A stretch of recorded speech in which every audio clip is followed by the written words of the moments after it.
50 ವರ್ಷ ಶುಭಾಶಯ ನಾನು ನಿಮಗೆ ಸಲ್ಲಿಸಿಕೊಂಡು ನಮಗೆ ಅತ್ಯಂತ ಗೌರವವಿದೆ. ಕಳೆದ 50 ವರ್ಷದಲ್ಲಿ ನಮ್ಮ ಸಮುದಾಯಕ್ಕೆ ಯಾವುದೇ ಒಂದು ಕಪ್ಪು ಚುಕ್ಕೆ ತರದೆ ಪ್ರತಿ ಒಂದು ಹಂತದಲ್ಲಿಯೂ ಕೂಡ ಸಮುದಾಯದ ಗೌರವವನ್ನು ಹೆಚ್ಚಿಸಿದಂತ ತಮಗೆ ನಮ್ಮ ವಿಶೇಷವಾದ ಅಭಿನಂದನೆ ಶುಭಾಶಯ ನಾನು ಸಲ್ಲಿಸಲಿಕ್ಕೆ ನಾನು ಇವತ್ತು ಬಯಸ್ತೇನೆ. ಬಹುಶಃ ಉಲೇಮಾಗಳ ಮಾರ್ಗದರ್ಶನದಲ್ಲಿ ಯುವಕರು ಮತ್ತು ವಿದ್ಯಾರ್ಥಿಗಳು ಮುಂದೆ ಹೋದ್ರೆ ಯಾವ ರೀತಿಯ ಐತಿಹಾಸಿಕ ಘಟನೆ ಆಗ್ತಂತ ಹೇಳಿದ್ರೆ ನಿಮ್ಮ ಈ ಒಂದು ಜನಸಾಗರವೇ ಸಾಕ್ಷಿ ಅಂತ ನಾನು ಹೇಳಲಿಕ್ಕೆ ನಾನು ಇವತ್ತು ಬಯಸುವಂತದ್ದು. ಆದ ಕಾರಣ ಮುಂದಿನ 50 ವರ್ಷಕ್ಕೆ ಬೇಕಾಗುವಂತ ರೀತಿಯಲ್ಲಿ ಭಾರತ ದೇಶದ ಸಂವಿಧಾನವನ್ನು ಎತ್ತಿ ಹಿಡಿದು ಅದನ್ನು ಸುದೃಢಗೊಳಿಸಿ ಯಾವುದೇ ಒಂದು ಕೋಮುವಾದಿ ಶಕ್ತಿಗಳು ಕೂಡ ಅವಕಾಶ ಕೊಡದೆ ಜಾತ್ಯತೀತ ತತ್ವದ ನೆಲೆಯಲ್ಲಿ ಸಂವಿಧಾನ ಎತ್ತಿ ಹಿಡಿಲಿಕ್ಕೆ SSF ನ ಕಾರ್ಯಕರ್ತರು ಉಲೇಮಾಗಳ ಮಾರ್ಗದರ್ಶನದಲ್ಲಿ ಮುಂದೆ ನಿಲ್ತಾರೆಂಬ ವಿಶ್ವಾಸ ನಮಗೆ ಇದೆ ಅಂತ ಹೇಳಲಿಕ್ಕೆ ನಾನು ಇವತ್ತು ಬಯಸ್ತೇನೆ.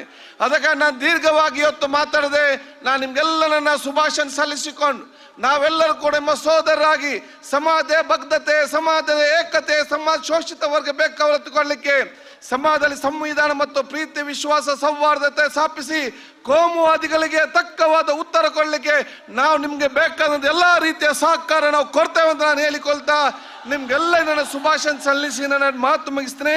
ಜೈ ಹಿಂದ್, ಅಸ್ಲಾಂ ಅಲೈಕುಂ ರಹಮತುಲ್ಲಾಹಿ ಬರ್ಕಾತ್. ಇನ್ನಿತೆಲ್ಲ ಸೋದರಿಗೆ ನಮಸ್ಕಾರಗಳು.